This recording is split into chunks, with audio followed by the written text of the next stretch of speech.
என்னுடைய எல்லா எழுத்துக்களிலும், எல்லா அரசியலிலும், எல்லா சினிமாவிலும் இந்த நம்பிக்கையையும், அன்பையும் மட்டும் விதைத்துக் கொண்டே இருப்பதை மட்டுமே என்னுடைய கடமையாக வைத்திருக்கிறேன். ஆனால் இந்த கடமையை செய்வதற்கு பணம் தேவைப்படுகிறது. என்னுடைய ரெகுலர் ஒர்க் என்னன்னா, ஒர்க் முடிச்சுட்டு ஈவினிங் 6, 7 மணிக்கு நேரா வந்து ஒரு குவார்டர் வாங்கி அடிச்சுட்டு, இன்னொரு குவார்டர் வாங்கி பையில வச்சுக்கிட்டு, நேரா வரும்போது ஒரு சிடி கடை இருக்கும். அப்போ வந்து சிடி தான், சிடி பிளேயர். ஒரு பிதாமகன் படம் வாங்குவேன். குடிக்கிறது, தம் அடிக்கிறது, அத பத்தி கேட்கும்போது, அப்போ மாரிக்கிட்ட, "நீ பண்றது இல்லையா அது?" அப்படின்னோனே, "இல்ல இப்ப பண்றதில்ல." இந்த படத்த ரொம்ப நாளா தோள்ல சுமந்து, இத எங்கேயுமே விட்டுறக்கூடாது. மக்கள்ட்ட எப்படியாவது கொண்டு போய் நம்ம சேர்த்துறணும் அப்படின்னு சொல்லி, துவண்டு போகாம மீண்டும் மீண்டும் ஒரு புத்துணர்ச்சியோட செயல்பட்டு கொண்டிருக்கும். இப்ப கூட ரொம்பவே பரபரப்பா இருந்தாரு. இந்த விழா ரொம்ப அழகா சிறப்பா நடந்துறணும் அப்படின்னு சொல்லி ரொம்ப கான்சியஸா இருந்தாரு. டைரக்டர் ராஜ்முருகன் அவர்களை அன்போடு பேச அழைக்கிறோம்.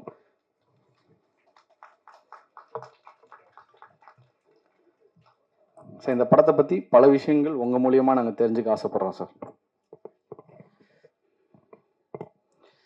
எல்லாருக்கும் வணக்கம். உண்மையிலேயே ரொம்ப ஒரு நெகிழ்ச்சியான ஒரு தருணமா இருக்கு. என்னை பத்தி இவ்வளவு ஆத்மார்த்தமான வார்த்தைகளை இங்க இத்தனை பேரு வச்சிருக்காங்கங்கிறது தான் எனக்கு ரொம்ப மகிழ்ச்சியா இருக்கு. நான் வந்து அசிஸ்டன்ட் டைரக்டரா இருந்தப்போ, அப்போ நான் சரக்கு அடிச்சிட்டு இருந்த டைமு. இப்போ அதை நிறுத்தி 10 வருஷத்துக்கு மேலே ஆச்சு. ஸோ இது வந்து ஞானவேல் கவனத்துக்கு. அப்போ வந்து என்னோடய ரெகுலர் ஒர்க் என்னென்னா, ஒர்க்கு முடிச்சுட்டு ஈவினிங் 6, 7 மணிக்கு நேராக வந்து ஒரு குவார்டர் வாங்கி அடிச்சுட்டு, இன்னொரு குவார்டர் வாங்கி பையில் வச்சுக்கிட்டு, நேராக வரும்போது ஒரு சிடி கடை இருக்கும். அப்போ வந்து சிடி தான், சிடி பிளேயர். ஒரு பிதாமகன் படம் வாங்குவேன். வாங்கிட்டு நேராக வீட்டுக்கு போய் அந்த இன்னொரு இதை குடிச்சிக்கிட்டு அந்த படத்தை பார்ப்பேன். மறுநாள் திருப்பி அதே மாதிரி மாலை ரொட்டீன் அதே, திருப்பி வந்து அதே சிடி கடைக்கு போய் இன்னொரு பிதாமகன் சிடி வாங்குவேன். அந்த சிடிக்காரன் வந்து ரெகுலராக இதே மாதிரி பண்ணி அந்த வீட்டை நான் காலி பண்ணும்போது, அந்த ஹவுசிங் போர்டு வீட்டை 52 பிதாமகன் சிடி இருந்தது. அந்த ஆள் வந்து, என்னடா டெய்லி வந்து இது ஒரே சிடியை வாங்குறானே, எனக்கு வந்து முதல் நாள் வாங்கினது மறந்துடும். ஸோ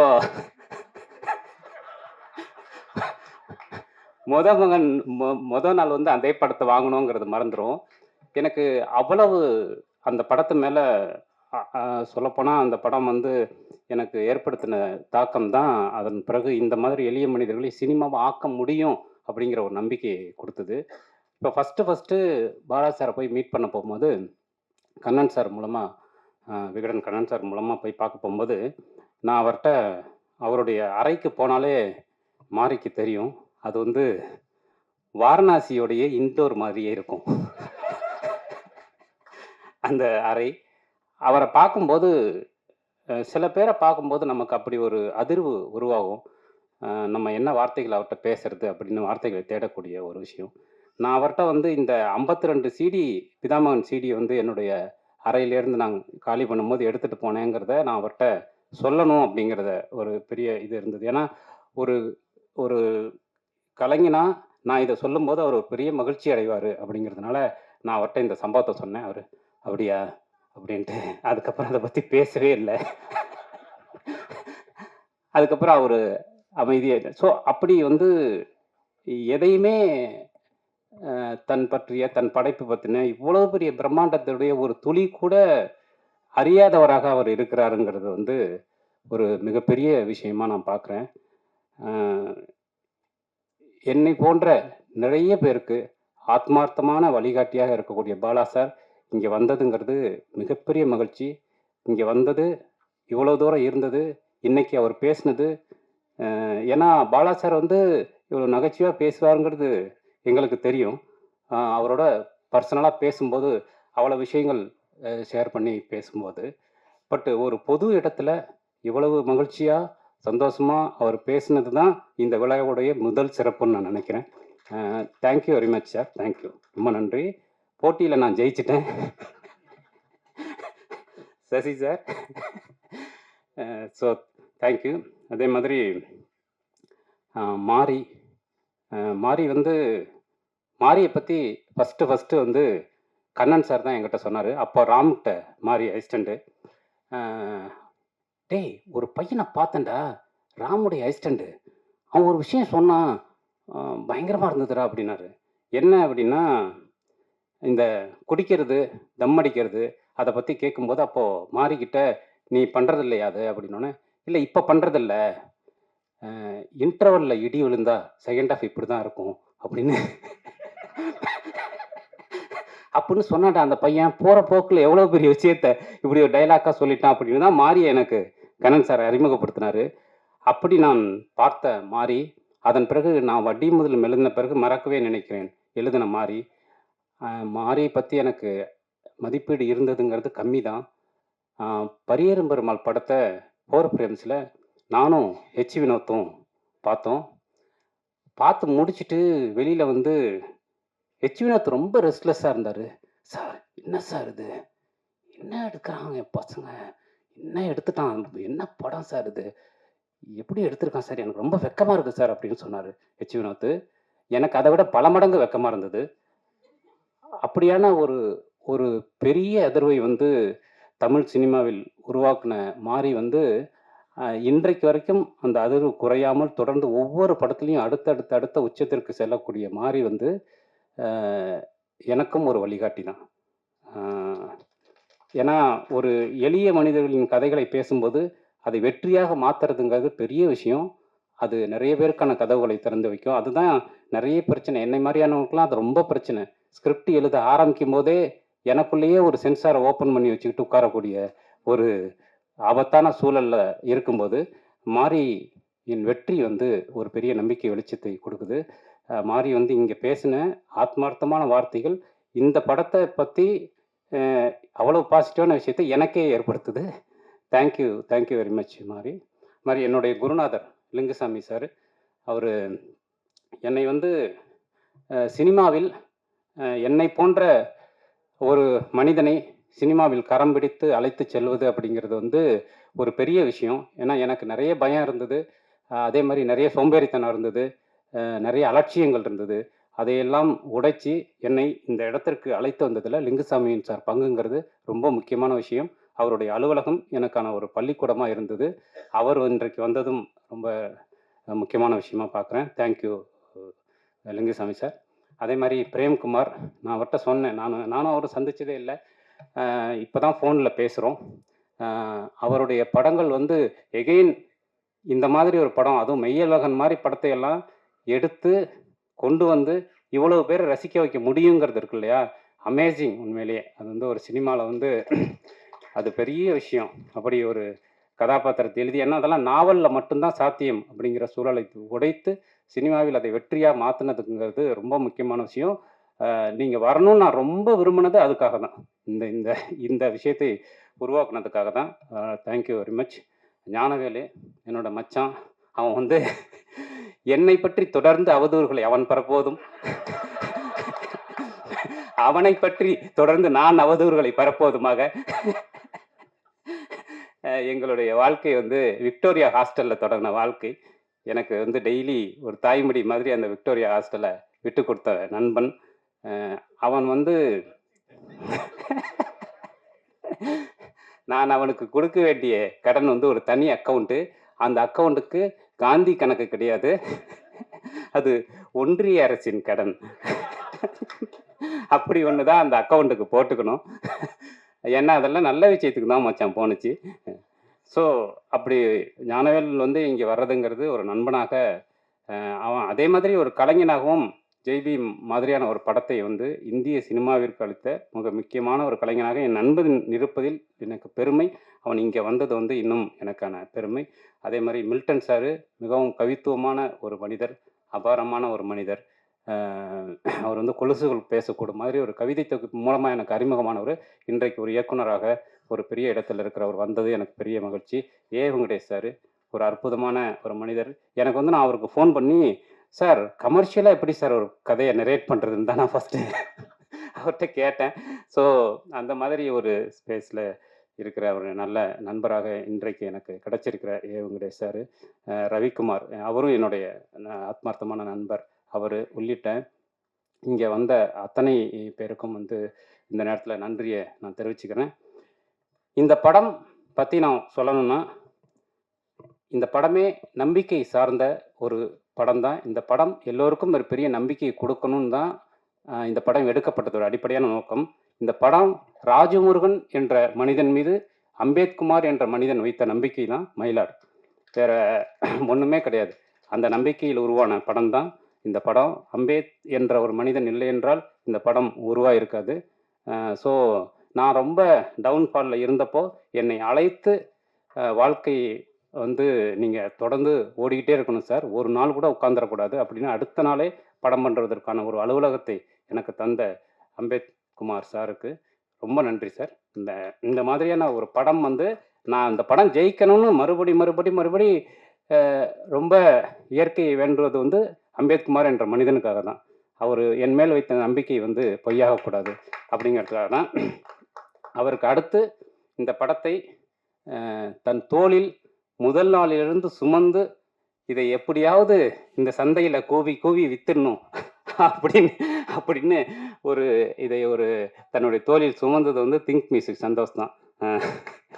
அவர் தான் வந்து இந்த படத்தை பார்த்த நாள்லேருந்து இந்த படத்தை பற்றி எல்லார்ட்டையும் பேசி இன்றைக்கு வரைக்கும் என் கூடவே இருந்துகிட்டு இருக்கிறது திங்க் மியூசிக் சந்தோஷ் தான். அவர் வந்து ஒரு கட்டத்தில் என்ன ஆயிடுச்சுன்னா, இன்னைக்கு வந்து இன்னைக்கு இந்த ஏரியாவில் ஈபி வரல அப்படின்லாம் அவருக்கு ஃபோன் பண்ணுற அளவுக்கு, இதுக்கெல்லாம் எனக்கு ஃபோன் பண்ணுற அப்படிங்கிற அளவுக்கு வந்து அவர் ஒரு ப்ராப்ளம் அப்படின்னா சந்தோஷ் வந்து அந்த இடத்துல இருந்தாருன்னா அது கிளியர் ஆகும் அப்படிங்கிற ஒரு விஷயத்தில் எனக்கு கிடைத்திருக்கக்கூடிய சந்தோஷ். சோமு எப்போவுமே என்னுடைய ஆல் டைம் டார்லிங்னு அவரை சொல்லுவேன். அவர் வந்து ஒரு மகத்தான ஒரு கலைஞன். இந்த படத்துலையும் அவர் சைசார் சொன்ன மாதிரி கடைசி நேரத்தில் வந்து கை கொடுத்து கூடவே நிற்கிற சோமு. சைத்ரா அவர் சொன்ன மாதிரி தமிழுக்கு கிடைத்திருக்கக்கூடிய மிக அற்புதமான ஒரு நடிகை. இந்த படத்தில் அவங்க ஃபஸ்ட்டு வந்து கால் ஷீட் அந்த மாதிரி பிரச்சனைலாம் இருந்தது, அதெல்லாம் பிரேக் பண்ணி கதையை கேட்டவுடனே உடனே வந்து நடித்து கொடுத்துருக்காங்க. உண்மையிலே தொடர்ந்து அவங்களுக்கு தமிழ் சினிமாவில் ஒரு மிகப்பெரிய எதிர்காலம் இருக்குது அப்படின்னு நான் நினைக்கிறேன். ஷான் வந்து ஷானும் நானும் சேர்றதுங்கிறது ஒரு ஆத்மார்த்தமான பிணைப்பு.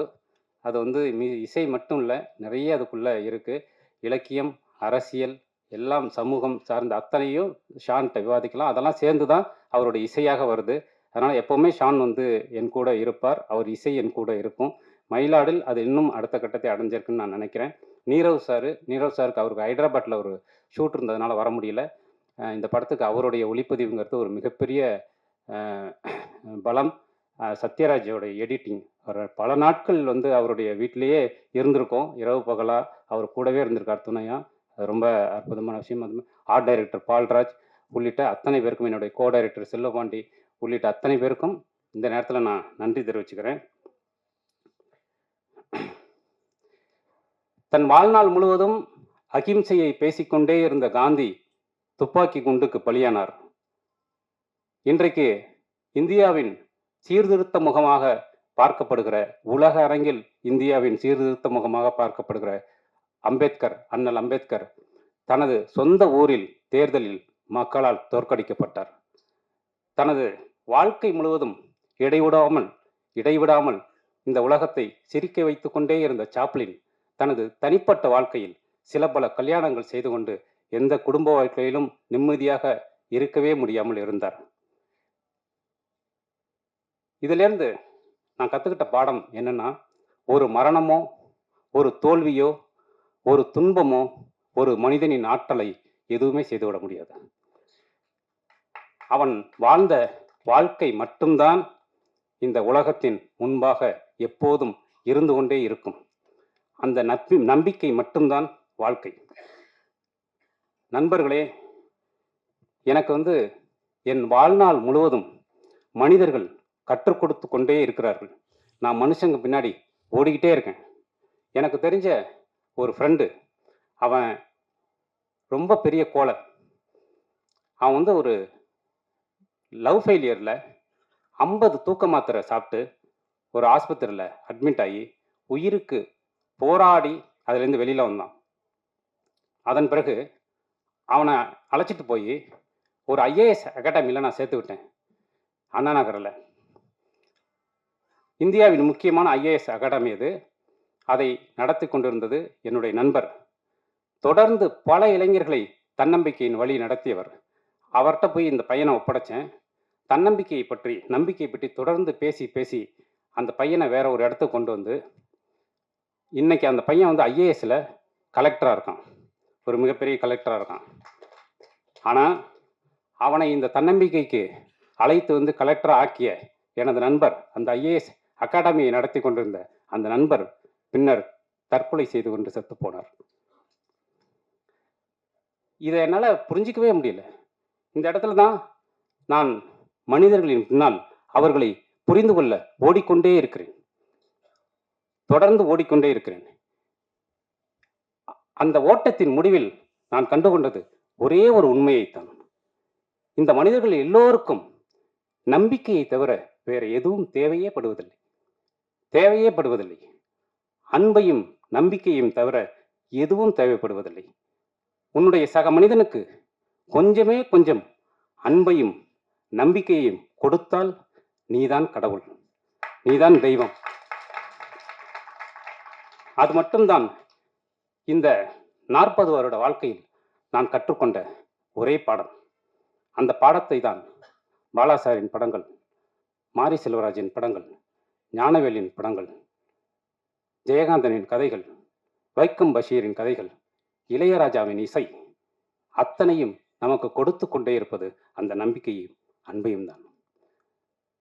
ஆகவே என்னுடைய எல்லா எழுத்துக்களிலும், எல்லா அரசியலிலும், எல்லா சினிமாவிலும் இந்த நம்பிக்கையையும் அன்பையும் மட்டும் விதைத்து கொண்டே இருப்பதை மட்டுமே என்னுடைய கடமையாக வைத்திருக்கிறேன்.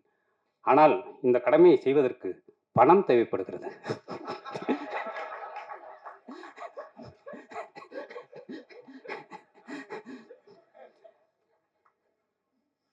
அந்த பணத்தை